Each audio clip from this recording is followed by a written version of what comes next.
मी अर्चना मोहन देसाई, राहणारी ठाण्यातली. आणि असा चमत्कार झाला की माझी इच्छा खूप होती की नैनितालला जावं, पण न जात म्हणजे होता मला माझ्या ठाण्यामध्ये बाबाचं दर्शन व्हायला झालं. आणि हा एक चमत्कार असा आहे की माझ्या मुलीने एका ठिकाणी स्टॉल लावला होता कुर्त्यांसाठी, आणि तो काय झाला, सुरुवात झाली काय झालं तरी कोणी कस्टमर येईना. मग मी काय केलं, बाबांची इकडनं नेलेली उदी फुंकली, आणि फुंकल्यानंतर असा चमत्कार झाला की तिचा 2 तासात तिला 20,000चा बिझनेस झाला.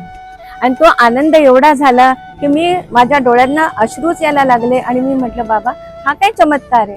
असे माझे चमत्कार मला अजून एक आहे की माझी गाडी पण विकली जात नव्हती, त्या गाडीमध्ये पण मी असे हे फुंकलं की त्याच्यामुळे त्या गाडीला दुसऱ्या दिवशी गिऱ्हाईक आलं आणि ती गाडी विकली गेली.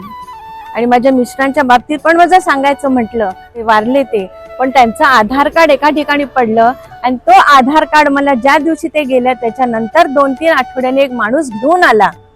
तो पण वागळेला पडलेलं, तो आला रहेजाला 3 हात नाक्याला घेऊन, आणि त्याचं आम्हाला एवढं रडायला आलं. आणि तो सुद्धा वार होता मंगळवार, की अरे बाबा तू कोण आहे, आणि तो मला दिसला पण नाही मग. आणि तो न दिसता त्यांनी खाली सिक्युरिटीला ते कार्ड दिलं आणि तो गेला. आणि त्यासाठी मी घरातनच त्याचे आभार मानले आणि त्याला म्हटलं त्याचं खूप चांगलं व्हावं. जय श्रीराम.